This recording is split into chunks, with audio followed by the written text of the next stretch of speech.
and gentlemen, boys and girls, children of all ages. Ladies and gentlemen, boys and girls, children of all ages, TTSP Officials proudly brings to you another great interview. Is going down. Can you please tell the pretty and ugly people out there in the world who you are? I am Petrena Brown, author of Mystery Red.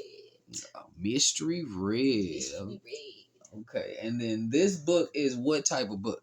It's an adult erotica, a collection of nasty stories. Okay, so this is 18 and over. I prefer 20 and over, but okay. Okay, all right. Well, look, as long as we giving them, discretion, y'all know what to look for. Probably 25, but Yeah. Okay. It's real disgusting. So in creating this book, is this based off of real life material or is this thoughts of movements? It's 50-50. 50-50. 50-50. Okay. 50-50. I don't kiss and tell, so you just gonna have to get the book and decipher which is which. Okay? I like that. I like that idea. Okay. All right. So how long have you actually been writing? Ooh. Without telling my age. But telling my age, since I was 5. Since you was 5. Okay, so it's been a while. Yeah, it's been a while. Without telling my age. Okay. So what was the pop factor, or what was the click that was like, you know what, I'm gonna go ahead and put my writing into an actual book, and then especially this type of writing? Okay, so I want to say I'm a versatile author, right? Let's get that out of the way. But back in the day, when I used to have older coworkers, and we'll sit there and talk about, have girl chat. And a couple of them, and being as young as I was back then, having older friends at work or wherever, we'll talk about bedroom stuff.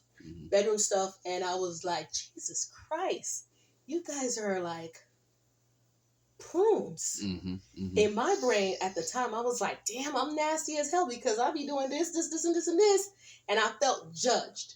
So I was like, I should create or write a book that's going to help women be sexually liberated and be freeing and wanting to explore with their partners. Not just, oh, we're married, that's it. No, you still have to keep the mojo going. So my favorite part, honestly, because my intentions and the disclaimer in the book says for women, right? And as time progressed, I love that my kings are picking up a book and read. Granted, it's a nasty book, but they're still open up a book and read. Because a lot of times as adults, we forget to pick up a book and read. So that is my favorite part. And I just love that. I love people saying, hey, you inspire me to be more open with myself. You inspire me to get into writing and creating. You inspire me. And I'm like, oh, yay, me. All right. I like that. Okay. What is your least favorite thing about being in the author industry? I sincerely, and I'm working on it, hate when people can't decipher the two of Mystery Red, a fictional character, and me, Petrena Brown. And I've had a couple where I'm like, okay, all right.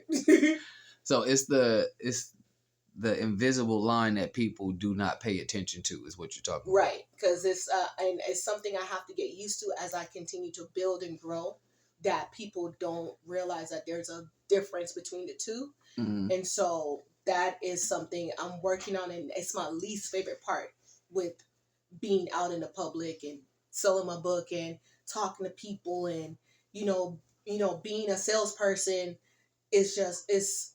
There's times where I'm uncomfortable. Okay. So in understanding that Mystery Red is an actual character that you created behind being the author of this book, what would you say Mystery Red has that the human form of you doesn't have? She doesn't care. Okay. She doesn't care. She like I said, the character, she's free. She's just this outgoing person, and she's just even though the both of us are the same, I want what I want when I want it type of deal. She's more boisterous, and she's comfortable being half naked. I'm just like, Yeah. Red, she's more, I gotta try everything once. Versus me, I'm like, I don't know if I'm down for that. But she's like, ooh, bondage, peeing? Yes, do it all day. So Mystery Red is basically Saturday, and then the human version of you is Sunday. Sunday, Monday. Okay. Yeah. Sunday, Monday. That's disturbing. Yeah. Okay, so let's ask this question right here, because there's the balance that you have to create in the movements when especially running your own type of thing. So not only are you an author, but you also a working mom, and you're also a mother. So how do you balance all three of them without them crossing over that invisible line?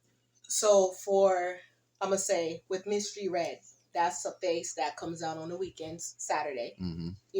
Friday, Saturday.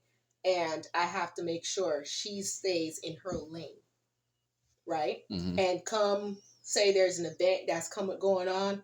I'm in 25 different modes, but that event, I am Mystery Red. When it's done, I know how to take the hat off.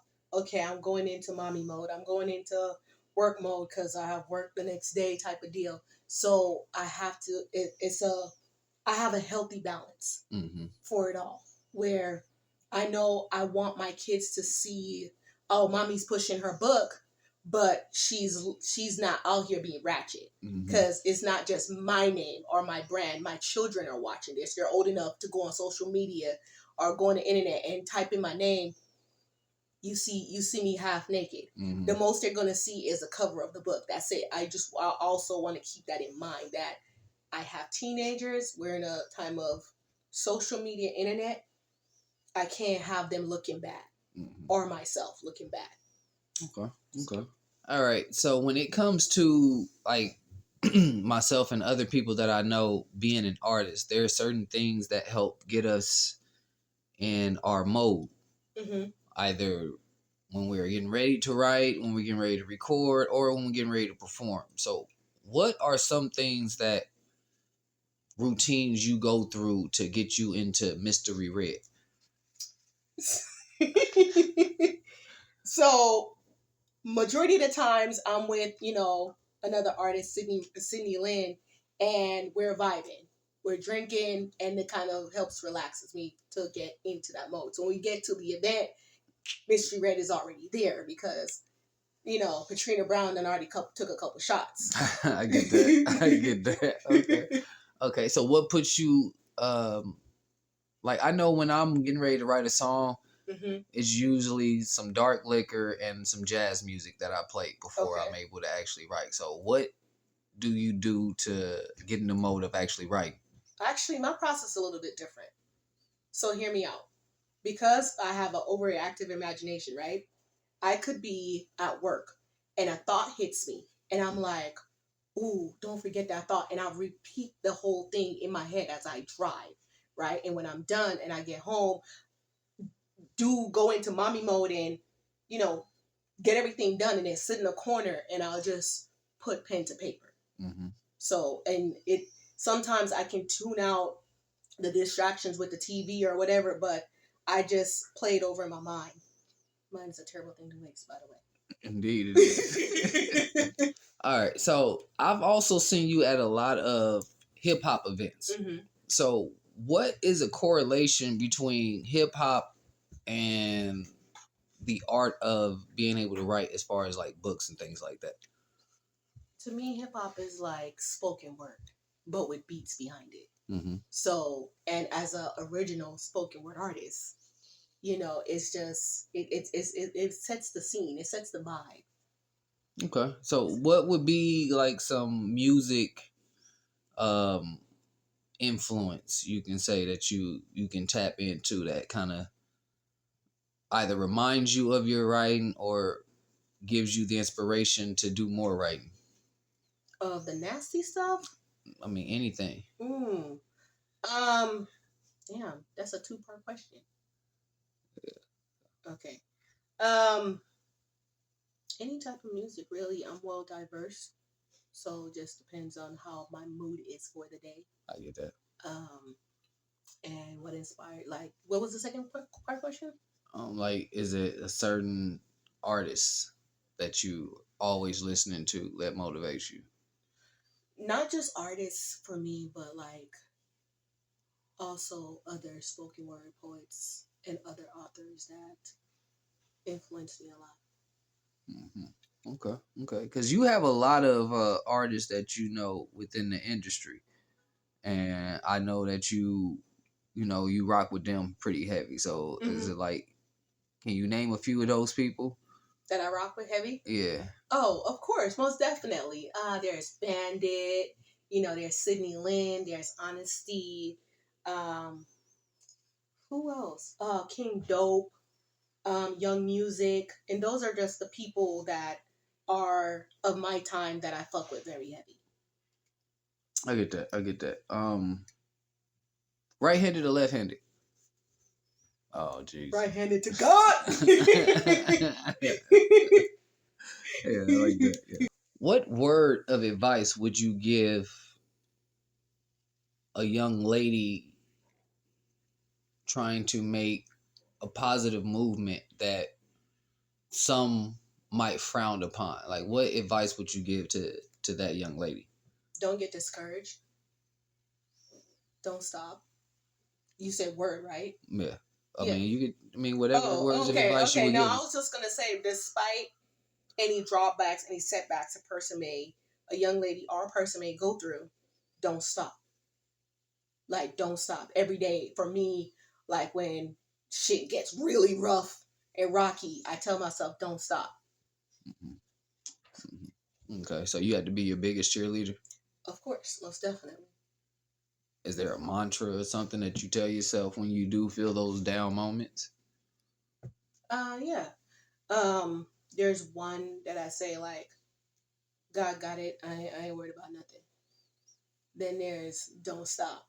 And then when I have a victorious moment, I'm like, all right, God, let's go. Let's keep going. So that I self-motivate myself, and me and God, we be in the back talking a whole lot, Mm-hmm. So yeah. All right. So, what projects or events do you have coming up? I am actually getting ready to go on tour. There's a couple interviews, a couple shows, a commercial that's coming out soon. The audiobooks are coming for Mystery Read. I'm going to get back in the studio and finish that up. Then the other books that I have, I'm going to start on the audiobooks to those. And what else is there? Something else. I don't know. Okay, so it sounds like you got a lot of things going on. You keep busy. Booked and busy, baby. Booked and busy. I Booked like that one right there. Booked and busy. I'm intentional with my brand and with my business. So I'm outside. Yeah. Okay. All right. So then now let's tell these people where they can get their book. And then you also sign these books too, don't you? Yes, I do. Okay. Yes, I do. Because when I make it to the big leagues, I want y'all to be like, yo, I got this book. Sorry, I don't have it on me. Poor playing on my behalf. I want you guys to be like, yeah, I have a copy of her first book and she signed it for me. Like, you know what I'm saying? And I got a picture with her. Like, So. And then don't you have like, I've been seeing like giveaways or something like that you've been doing? So I try to do monthly or every other month collaboration with somebody else who has a brand, who has a business, to not only get awareness to what they're doing, but to show unity amongst Black entrepreneurs. I like that. So let's tell the people where they can find or get an autographed copy of your book. So they can find the book on Amazon, Barnes & Noble. That's just a standard one. Mm-hmm. But with the one with the signature or the one that's an interactive book, I have those on me. So whatever event you see that I post, please come out, get a book, get an interactive book. And that's the interactive book have the behind the scenes videos and photos and pictures that haven't been posted yet. Yeah, the hiding ones. The hiding ones. So where can they find you at on social media? I only have one social media that is public to everybody, and that is BnJ_Publishing on Instagram. That's the only place you will find me. That's all, and that's it. It's too much work. Yeah, way too much work. But as y'all know, with every interview, we tag the artist, so it's gonna be right in the post, and it's gonna be right at the bottom of the video. So is there anything you want to say to the pretty and ugly people out in the world before we go? Have fun with what you're doing.